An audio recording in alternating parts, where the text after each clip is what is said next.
Welcome to Math with Michelle, where math finally makes sense. Whether you're tackling high school math or diving into college algebra, I'm here to break it down step by step with real examples and zero stress. From algebra to functions, graphs to equations, I've got it covered. Hit that like button and let's master math together. Welcome to the limit of a function. And I know you might be looking at the grid paper going, oh my goodness, weren't we done with graphing? And yes, you're probably done with most of the ways of learning to graph, but we have to actually understand what a limit is, and a graph is the best way to really visualize it. So when you see something written like this,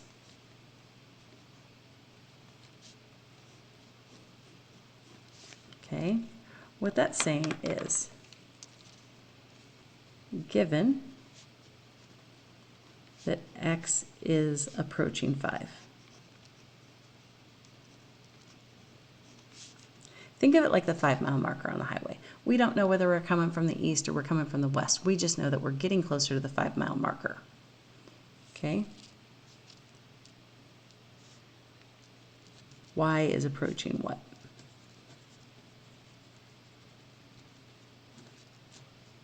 And that's your goal. And we call that L, or the limit. So maybe think as x is approaching, maybe it's as you're approaching the 5-minute mark in the race, how far have you gone? You know, it all depends on what x is. If x is time, then that's one thing. If x is your left or right, then maybe y is your height, your altitude. So the limit is y. Okay? They're giving you the input, they're wanting you to give the output. So we're going to just kind of look at a couple. Now, here's the deal. You can have an ordered pair, but not have a limit. You can have a limit, but not have an ordered pair, which is really weird. So we have to understand that a limit is not a point.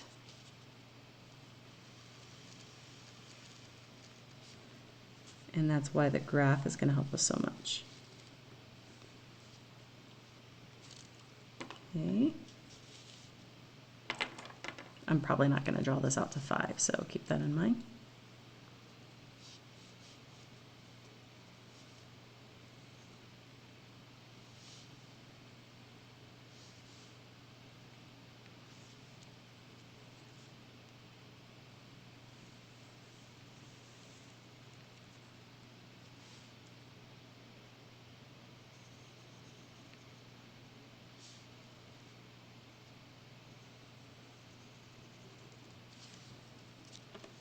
Okay.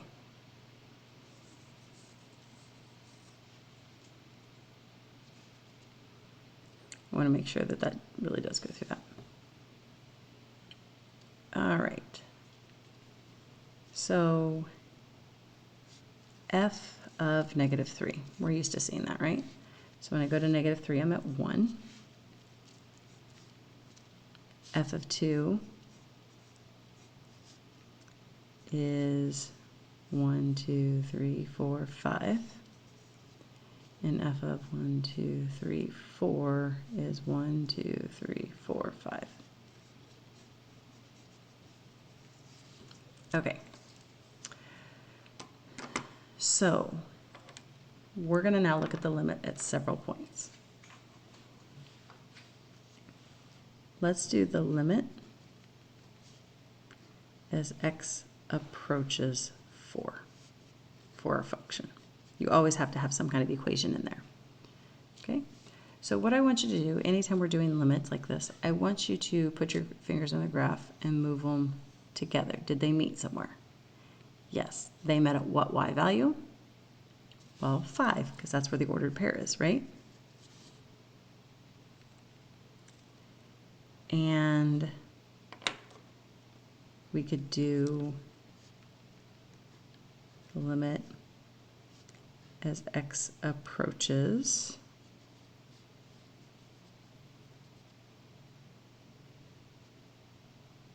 -5. And we'll estimate it because I know it's not perfect. So as I'm bringing my fingers together, it looks like 1.5.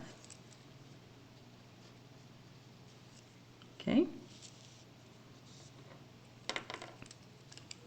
Now what about the limit as x approaches -3. Well, they're coming together at what y value? Because we haven't hit -3, we're approaching it, right?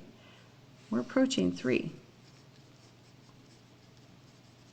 So do you see how the point, the ordered pair, existed down here, but the limit was up here? That's because we're approaching, we're approaching, we're approaching, we're approaching, we're approaching.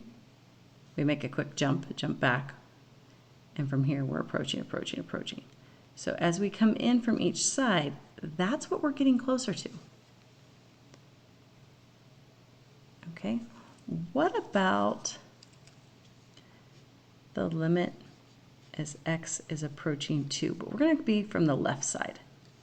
So when you see a symbol afterwards, that's the left side of the right side. So as we're getting closer and closer and closer and closer to 2 from the left side, we're getting closer to 5. And from the right side, the limit as x approaches 2 from the right, we're getting closer to 7. That didn't agree. So do you see how, like, as we're following it, my fingers are not, do it with follow, follow, follow, follow, follow, follow, follow, follow. They did not meet. There's a gap. Because they did not meet, the limit does not exist. Because my pins did not come together, like over here, they met. But here, they're not meeting. So this is an example of when the limit does not exist, because the left side of 2 was getting closer to 5. The right side of 2 was getting closer to 7. So while the one-sided limit existed, the limit as x approaches 2 of this equation does not exist. So now if you watch Mean Girls, you know what the limit does not exist means. Okay? It just means that when we're on the graph from the left versus on the graph from the right, it doesn't work. Okay.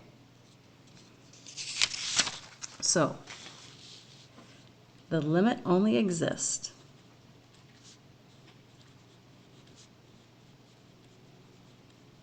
if the limit as x approaches your constant on the left matches the limit as x approaches your constant on the right.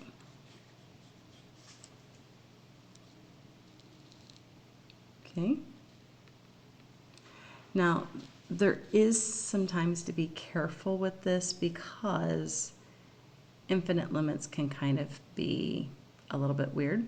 Now, you have been doing limits as x approaches infinity probably in your previous math classes.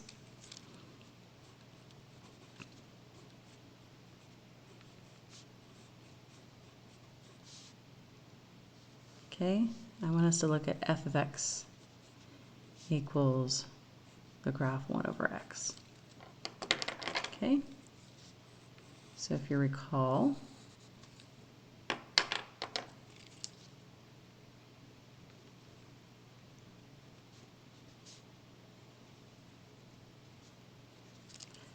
so this says x is approaching infinity. So my x value has to go out to infinity.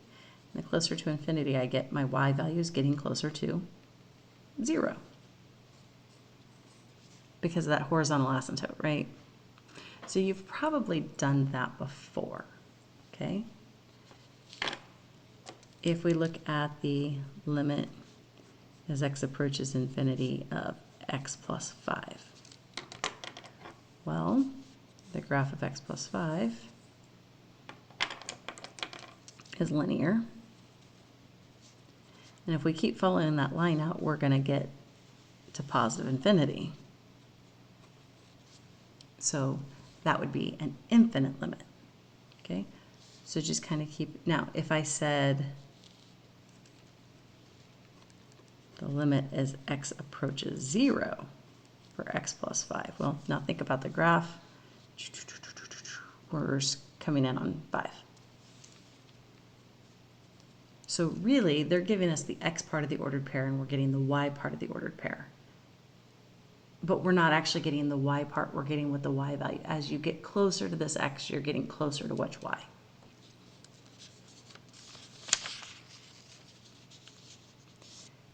Now if I come back up here to this graph, and I try to do the limit as x approaches 0,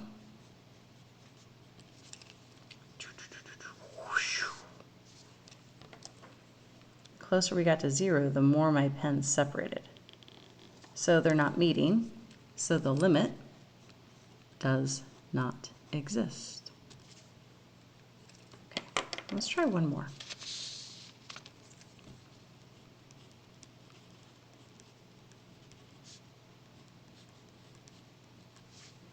Now, I know 0 is not going to be something I can substitute, okay? But I have my equation, so let's look at the graph. You can graph it on your computer if you want. I'm just doing a rough sketch.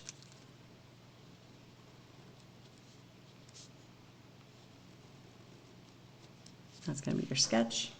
There is a vertical asymptote there, yes, but as my two pins get closer and closer and closer together, oh, they are agreeing. The closer we get to 0, the closer they're agreeing. And they're agreeing that they're both pointing towards infinity. So this would be an infinite limit. So on the right side, left side is going up to infinity. On the right side is going up to infinity. They both agree. So this is an infinite limit. So if your fingers, when you trace, will come together at this value, your limit exists. If your fingers will not come together, they won't exist. Okay. So how could I find the limit as x approaches 1 of this particular? This is where a graphing calculator is a saving grace. Okay, we have x minus 1 over x squared minus 1. And in my table setting, I have it set to ask on the independent variable.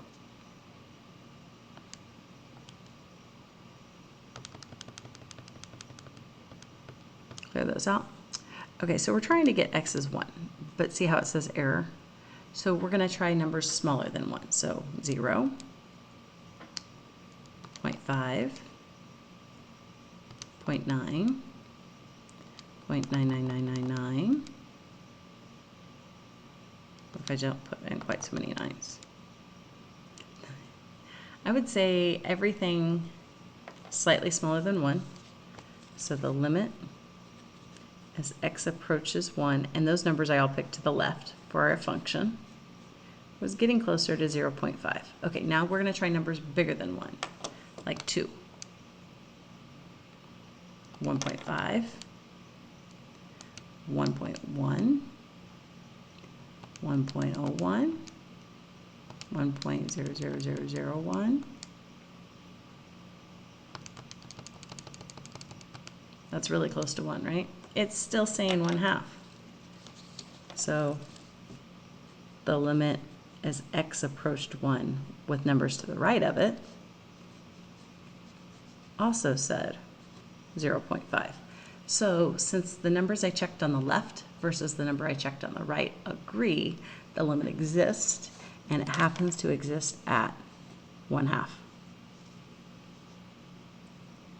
Okay, so using that table of values, and could I have just checked one number super close on the left and one number super close on the right? Absolutely. So let's find the limit as t approaches 0.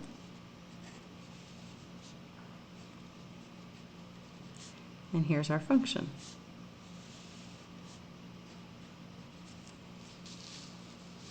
Okay, so come back in here.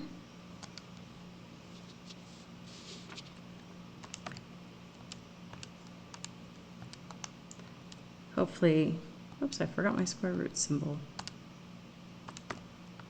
Hopefully you're familiar with using a graphing calculator by this point in your mathematical career.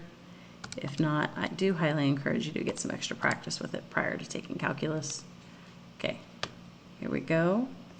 And our middle value this time needs to be 0. So I'm just going to put two numbers to the left of 0, negative 0.01 and negative 0.1.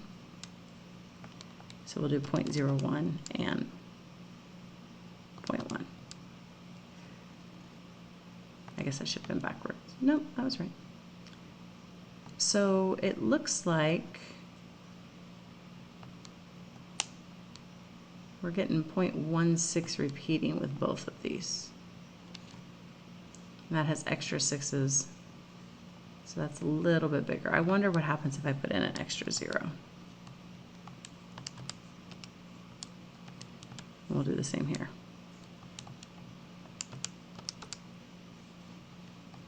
Yeah, it's definitely 0.16 repeating. So if you've never tried to get it into a fraction form, repeating numbers always make a fraction. I should be far enough. 1/6. So this is going to be approaching 1/6. So just by finding something slightly to the left, we were able to match up to something slightly to the right. Not all the time will it match, okay? Now, I mentioned the asymptotes a minute ago. Just so you know that if, when you do the limit as x is approaching your constant from the left, and you get positive or negative infinity, either one,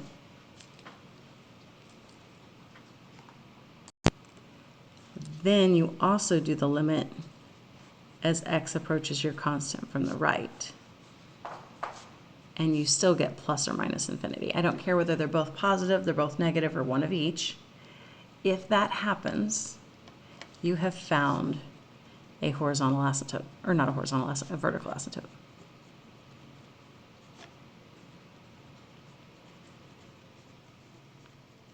And it'll be at your C value. Okay, and if you do the limit as x approaches positive or negative infinity,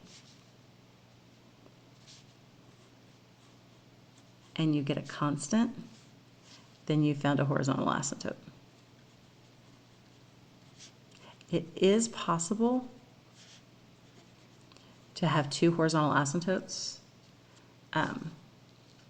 Some graphs are going to have a horizontal asymptote for the right side and a horizontal asymptote for the left side, just because they flatline in two different spots. So positive infinity could have a different asymptote than negative infinity, but these limits are actually describing your end behavior, what your arrow is doing. So all that time you just spent looking at just, hey, what's my arrow doing? We can actually define that based off the word limit, and that's how they might have done it prior to having a graphing calculator to look at all this stuff for them. Thanks for learning with me here on Math with Michelle. If this helped, give it a like and don't forget to subscribe for more clear and simple math lessons. Got a question or topic you want me to cover? Drop it in the comments. Until next time, keep practicing, stay curious, and remember, you've got this.